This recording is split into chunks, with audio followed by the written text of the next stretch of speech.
তুই মিথ্যা বলিসনি। আমিও প্রথম বিস্মিত হয়েছিলাম। তারপর কুহেলি শায়লাকে উদ্দেশ্য করে বলল, আচ্ছা, তুই কি খাবি দুপুরে? বিরিয়ানি খাবো। আচ্ছা, তুই আগে ফ্রেশ হয়ে আয়, আমি সার্ভিসকে বলে দিচ্ছি রান্না করতে। মাথা নাড়িয়ে সম্মতি জানালো। কিছুক্ষণ পর কুহেলি সার্ভিসকে ডেকে বলল, দেখ, আজকে শায়লার জন্য বিরিয়ানি বানাতে হবে। সব প্রস্তুতি ঠিক আছে তো? সার্ভিস মাথা হেলালো, আর কুহেলি নিজেও চুপচাপ ঘরে ঢুকে ফ্রেশ হতে গেল, আর শায়লা গেস্ট রুমে। শায়লার রুমে বসে জানালার বাইরে তাকালো। হালকা বাতাস বইছে, রোদ মৃদু ঝরাচ্ছে। তার মনে হলো আজকের দিনটা যেন এক নতুন গল্পের শুরু। ২০ মিনিট পর শায়লার মনে হলো আর রুমে বসে থাকা সম্ভব নয়। ফ্রেশ হয়ে সে নিচে নেমে এলো। লক্ষ্য ভেবেছে পুরো বাড়ি ঘুরে দেখবে। বাড়ির প্রতিটি কোণ যেন নতুন কিছু গল্প শোনাচ্ছে। কিন্তু হঠাৎই কলিং বেল বেজে উঠল। শায়লা প্রথমে চমকে গেল, কিন্তু উত্তেজনা আর কৌতূহল পায়ের তলার জ্বালা যেন আরও বাড়িয়ে দিল। সার্ভিস দরজা খোলার আগেই শায়লা ছুটে যেয়ে দরজা খুলে দিল। দরজার বাইরে দাঁড়িয়ে আছে আবরার, তার পেছনে ফ্যাটিক্স, শান্ত কিন্তু সতর্ক দৃষ্টিতে। আবরার ধীরে ধীরে বাড়ির ভেতরে ঢুকে আসে। ফ্যাটিক্স তার পেছনে নিঃশব্দে ঢুকে যায়, যেন কোনো অদ্ভুত নিয়মে সে বাড়ির ভিতরে প্রবেশ করেছে। আবরার থেমে দাঁড়ালো, শায়লার দিকে তাকালো, চোখে কঠোর দৃষ্টি, গম্ভীর কণ্ঠে বলল, তুমি কে? শায়লার বুক ধরধর করতে লাগল। কুহেলির কাছ থেকে সে অনেক কিছু শুনেছে। আবরারের কাছে মানুষ যেন পান্তা ভাতের মতো। ভয়কে ছাপিয়ে সে ধীরে ধীরে বলল, আমার নাম শায়লা চৌধুরী, শায়লা। আমি কুহেলির বেস্ট ফ্রেন্ড। আবরার গম্ভীর কণ্ঠেই পুনরায় বলল। ও। তারপর তিনি গম্ভীরভাবে গটগট করে সিঁড়ি দিয়ে ওপরের দিকে চলে গেলেন। শায়লা চোখ আটকে দেখছে আবরার সিঁড়ি দিয়ে ওপরে চলে গেছে, আর তার পেছনে ফ্যাটিক্স এক দৃষ্টিতে শায়লার দিকে তাকালেন। কিন্তু সেই দৃষ্টি যেন কেটে যায়নি। শ্যামবর্ণ, হাঁটুমুগ্ধি ঘন কালো লম্বা চুল, চুলগুলো আকাশের মতো ঝলমল করে, মুখটা মায়াবী, যা যে কাউকে মুহূর্তেই আকৃষ্ট করতে পারে। আর ফ্যাটিক্স মাত্র ৫-৯ ইঞ্চি লম্বা। তার কাছে শায়লা যেন একেবারেই ছোট্ট কোমল বাচ্চা মেয়ে মনে হচ্ছে। ফ্যাটিক্স যতখানি খুঁটিয়ে খুঁটিয়ে শায়লার দিকে তাকালো, শায়লার শরীরের ভেতরে অদ্ভুত এক টান অনুভূত হল। তার কণ্ঠে না হলেও মনে হলো এক অজানা অস্বস্তিকর উত্তেজনা। শায়লা ধীরে ধীরে পায়ের তলায় শক্তি খুঁজে সোফার দিকে এগিয়ে গেল। নিঃশ্বাস নিয়ে সে বসে পড়ল। ফ্যাটিক্সও তার পেছনে নীরবভাবে চলে এলো এবং শায়লার পাশে সোফায় বসল। শায়লার চোখ বড় হয়ে গেল। তার বুকের ভেতরে অদ্ভুত একটি চাপ আদতে শান্ত থাকার চেষ্টা করলেও অস্বস্তি যেন আরও গভীর হল।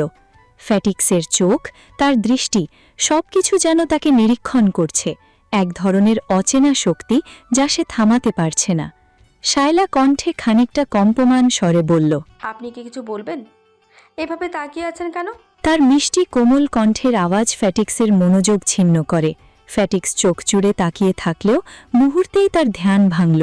নিজেকে সামলাতে গিয়ে সে গলা পরিষ্কার করল, না, শুধু ভাবছিলাম, বলো তো তোমার বাড়িতে কে কে আছে? শায়লার চোখে খানিক দ্বিধা, মুখে লাজুক হাসি, মিনিমিন করে উত্তর দিল। আমার মা আর ভাই। ফ্যাটিক্স ধীরে ধীরে শায়লার দিকে নজর দিল। সে দেখল কিভাবে শায়লার ছোট্ট দেহ কাঁপছে, হয়তো ভয়। হালকা গম্ভীর কিন্তু কোমল স্বরে ফ্যাটিক্স বলল, এভাবে ভয় পেও না, আমরা বন্ধু হতে পারি কি? শায়লার চোখে বিস্ময়, মুখে হালকা হাসি। বন্ধু? সে একটু অবাক হয়ে বলল। ফ্যাটিক্স হালকা হেসে উত্তর দিল, হ্যাঁ, দেখো, বন্ধুত্বের কোনো বয়স হয় না, তাই তুমি আর আমিও বন্ধু হতে পারি। শায়লা এবার পূর্ণ দৃষ্টিতে ফ্যাটিক্সের দিকে তাকালো। লোকটার কুচকুচে কালো চোখে যেন এক অদ্ভুত রহস্য লুকিয়ে আছে। সিল্কি চুলগুলো বেশে ঝরে পড়েছে, চোখে এক নির্ভীক আত্মবিশ্বাসের ছাপ। সে একদম ফর্সা না হলেও শরীরের গঠন দেখে বোঝা যায় প্রতিদিন জিম করে, নিজের যত্নে সচেতন। শায়লার চোখ অবচেতনভাবে তার পেশি, লম্বা শারীরিক গঠন লক্ষ্য করল। শায়লা মিনিমিন করে বলল, হতে পারি। ফ্যাটিক্স হালকা হেসে বলল, ঠিক আছে, তাহলে নর্মাল হও, এভাবে কাঁপাকাঁপি বাদ দিয়ে। শায়লা এবার লজ্জা মেশানো কণ্ঠে বলল, আমি চেষ্টা করছি, কিন্তু বন্ধ হচ্ছে না। শায়লার এরকম বোকা বোকা কথা শুনে এবার ফ্যাটিক্স হেসে দিল। শায়লা চুপচাপ তাকিয়ে থেকে মনে মনে ভাবল, পুরুষ মানুষকে হাসলেও এত কিউট লাগতে পারে কি? সে হঠাৎ বুঝল এই মানুষটার সামনে তার ভয়, অস্বস্তি, ছোট্ট দ্বিধা সব মিলেমিশে এক অদ্ভুত আনন্দের অনুভূতিতে রূপ নিয়েছে, আর ফেটিক্সের হাসিটা যেন তাকে আরও স্বাচ্ছন্দ্য দিতে শুরু করেছে। শায়লার চোখে এক ঝলক প্রশান্তি, হালকা লাজুকতা আর অন্তরে অদ্ভুত এক কৌতূহল, যা বলে দিচ্ছে আজকের এই মুহূর্ত তার মনে দীর্ঘদিন ধরে লেগে থাকবে। আবরার দরজা ঠেলে রুমে ঢুকতেই হালকা গরম বাতাস আর হেয়ার ড্রায়ারের মৃদু গুঞ্জন কানে এলো। কুহেলি দাঁড়িয়ে আছে ড্রেসিং টেবিলের সামনে, ভিজে চুলগুলো কাঁধ ছুঁয়ে কোমরের নিচে নেমে গেছে। ফোঁটা ফোঁটা জল টুপ টুপ করে গাল বেয়ে নামছে, যার ফলস্বরূপ কুহেলির পিছিয়ে কামিজখানা হালকা ভিজে গেছে। কুহেলি এখনও টের পায়নি যে আবরার দরজার পাশে দাঁড়িয়ে আছে। হালকা আলোতে কুহেলির ভেজা চুল যেন আরও উজ্জ্বল, আরও আকর্ষণীয় লাগছে। আবরারের চোখ এক মুহূর্তের জন্য থেমে গেল। মনে মনে বলল, এই মেয়েটা কি সত্যি এত সুন্দর, নাকি ভেজা চুলেই তার সৌন্দর্য দ্বিগুণ হয়ে যায়? আবরারের গলা শুকিয়ে গেল। ও ধীরে ধীরে কুহেলির দিকে এগোতে শুরু করল। পায়ের শব্দও যেন শুনতে না পায়, এতটাই আস্তে। কুহেলি ড্রায়ারটা এক হাতে ধরে চুলে চালাচ্ছে, অন্য হাত দিয়ে চুল সরাতে সরাতে নিজের কাজেই ব্যস্ত। আবরার কুহেলির কাছে যেয়ে পিছন থেকে কুহেলিকে জাপটে ধরল আর থুতনি রাখল ওর কাঁধে। আবরারের আচমকা এহেন কাণ্ড কুহেলির হাত থেকে গেল, স্থির হয়ে দাঁড়িয়ে গেল। হৃৎস্পন্দন অত্যাধিক পরিমাণে কাঁপতে লাগল, কম্পন ছড়ালো পুরো বদনের শিরা উপশিরায়। নিঃশ্বাস নিতে যেন ভুলে গেছে, লজ্জায় একাকার অবস্থা। আবরার ফিসফিস করে হাসকি কণ্ঠে গাইতে শুরু করল, তেরে লিয়ে ছোড়া হ্যায় জামানা, যারা তেরা ইরাদা তো বাতা। আবরার গানটা ফিসফিসে বললেও কুহেলির কাছে মিষ্টি লাগল কণ্ঠটা। তবে আবরার এভাবে ধরে ফাঁকায় তেমন প্রতিক্রিয়া করলে সেইভাবেই দাঁড়িয়ে রইল। আবরার এবার কুহেলির ঘাড় থেকে চুল সরিয়ে ছোট ছোট চুম্বন দিয়ে ভরিয়ে দিতে থাকে। সাথে সাথে কুহেলির ছোট্ট বদনের কম্পনই আরও বাড়ে। পুরো বদন অবশ হয়ে আসছে। নিজেকে সামলাতে সামনের জামা খামচে ধরে। বহু কষ্টে মিনমিন করে বলে, আপনি না দুপুরে বাড়ি আসবেন না বললেন? আবরার এক টানে কুহেলিকে নিজের দিকে ঘোরায়। সাথে সাথে কুহেলির হাত থেকে হেয়ার ড্রায়ারখানা পড়ে যায় মেঝেতে, আর কুহেলির মুখের ওপরে কিছু চুল পড়ে। আবরার এক হাত দিয়ে কুহেলির কোমর শক্ত করে ধরে, আরেক হাত দিয়ে ওর মুখে পড়া চুলগুলো কানের গুজে দিতে দিতে বলল, তোমার সাথে রোমান্স করতে মন চাইলো, তাই তো মিটিং ক্যান্সেল করে চলে আসলাম। আবরারের কথা শুনে কুহেলি লজ্জায় নেতিয়ে পড়ে। কুহেলিকে এরকম লজ্জা পেতে দেখে আবরার কুহেলির দুই গালে শব্দ করে চুমু খেয়ে বলে, এইভাবে লজ্জা পাচ্ছ যেন তুমি আমার সাথে রোমান্স করনি, আর আমি তো তোমার শরীরের প্রতিটা জায়গায় দেখেছি। সব থেকে ভালো লেগেছে তোমার নাভির 2 ইঞ্চি নিচে ঘন কালো তিলখানা। আবরারের কথা শুনে এবার কুহেলির মন চাচ্ছে ফ্লোর ফাঁকা করে একদম নিচে পড়ে যেতে। কান দিয়ে গরম ধোঁয়া বেরোচ্ছে, মাথা একদম নিচের দিকে করে রেখেছে। আবরার এবার কিছুটা গম্ভীর কণ্ঠে বলল, তোমার বেস্ট ফ্রেন্ডকে তুমি বাড়িতে আনবে, একবারও তো বললে না। কুহেলি এবার কিছুটা নড়ে চড়ে দাঁড়ালো, তারপর নিচু কণ্ঠে বলল, আসলে ও আসতে চাইছিল, তাই নিয়ে আসতে বাধ্য হয়েছি। আপনি না চাইলে আর বাড়িতে নিয়ে আসবো। কুহেলি কথাগুলো বলছে মাথা নিচের দিকে দিয়ে। আবরার কুহেলির থুতনি ধরে মাথা উপরে তুলল। কুহেলি আবরারের দিকে তাকালো। লাল টকটকে চোখের মণির দিকে তাকিয়ে থমকে গেল। কেমন আকৃষ্ট করে চোখের মণিগুলো। আবরার বলল, তুমি নিয়ে আসবে তোমার ফ্রেন্ডকে, আমি তা নিয়ে কিছু বলবো না। তবে একটা কথা মনে রেখো, তোমার জন্য আমি ব্যতীত পৃথিবীর সব ছেলে হারাম। কোনো ছেলের সাথে কথা বলা তো দূরে থাক, তাকাবেও না। যদি বেশি তাকাতে মন চায় আমার দিকে তাকিয়ে থাকবে, বুঝছো? কুহেলি মাথা উপর নিচ করে সম্মতি জানালো। তারপর একটু ইতস্তত করে বলল, আপনি সত্যি মিটিং ছেড়ে এসছেন? কত টাকার ডিল ছিল?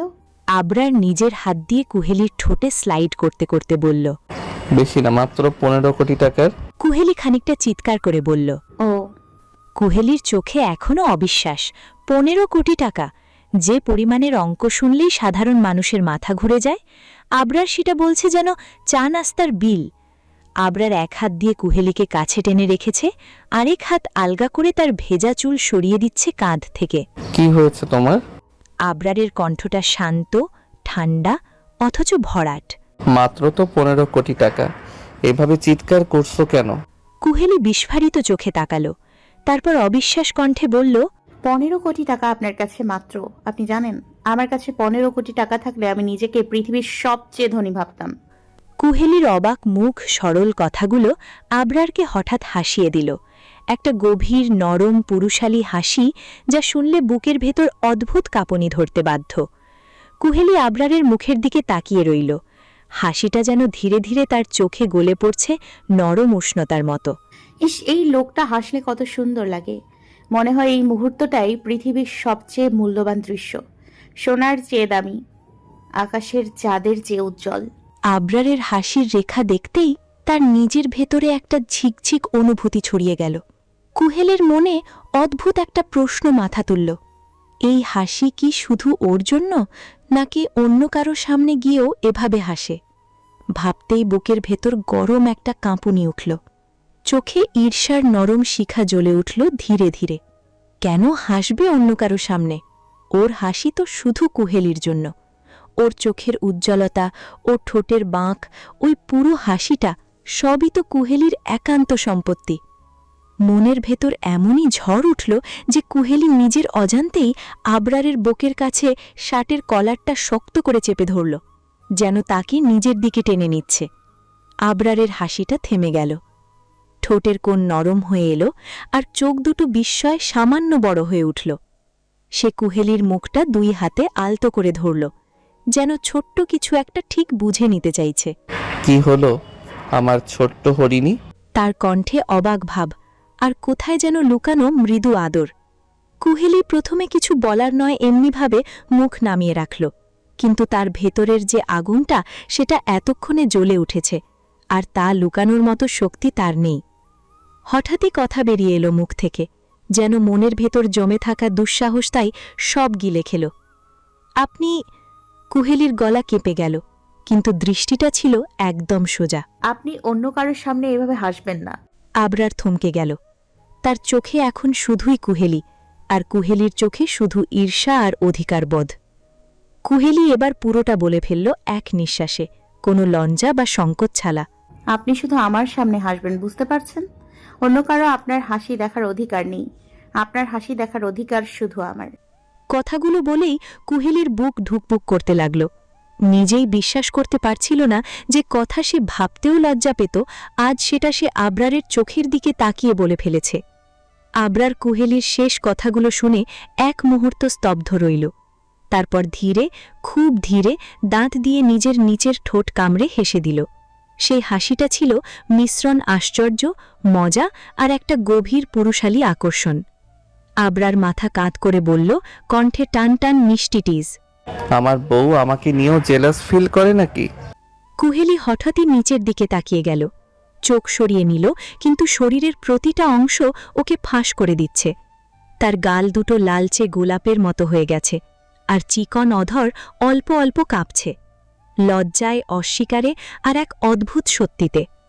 আবরার গভীর দৃষ্টিতে সেই কাঁপা ঠোঁটের দিকে তাকিয়ে থাকে, যেন প্রতিটা কম্পন তার চোখের সামনে থেমে আছে।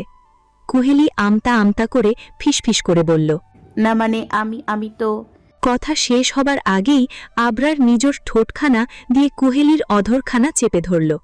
কুহেলির হৃৎস্পন্দন বেড়ে গেল, ছোট্ট বদনখানা কেঁপে উঠল। ইতিমধ্যে আবরার কুহেলির ঠোঁট জোড়ে রাজত্ব চালানো শুরু করেছে। শুধু চুমু খাচ্ছে না, মাঝে মাঝে কামড়েও দিচ্ছে। কুহেলি নিজেকে সামলাতে আবরারের গলার কাছে শার্টখানা আরও শক্ত করে খামচে ধরল। আবরার আরও উন্মাদ হল, কখনো অধরের উপরে, কখনো সারা অধর জোড়ে, আবার কখনো অধরের এক কোণা, আবার কখনো সারা অধর জোড়ে চুম্বনের বর্ষণ করছে। সাথে হাত ঢুকিয়ে দিল কুহেলির জামার নিচে। তা নৃত্য করতে থাকে কুহেলির সারা বদন জোড়ে। কুহেলি এবার আর না পেরে আবরারকে ধাক্কা দিল, কিন্তু মত বলিষ্ঠ দেহের অধিকারী আবরারের সামনে কুহেলি সত্যি অসহায় হরিণী মাত্র। আবরার এক চুল নড়ল না, উল্টো অধরের চুম্বন আরও গাঢ় হল। কুহেলির নিঃশ্বাস এবার আটকে লইল শ্বাসতন্ত্রের মাঝে, আর কিছুক্ষণ হলে মরেই যাবে। বেচারি কুহেলি মনে মনে অজব অজব কথা ভাবছে। এর মধ্যে অনুভব করল আবরার ওকে ছেড়ে দিয়েছে। সাথে সাথে কুহেলি লম্বা লম্বা নিঃশ্বাস নিল। মুখখানা পুরো টকটকে লাল হয়ে আছে। আবরার দাঁত দিয়ে নিচের ঠোঁট কামড়ে বলল, একটুই চুমু দিলাম তাই এই অবস্থা?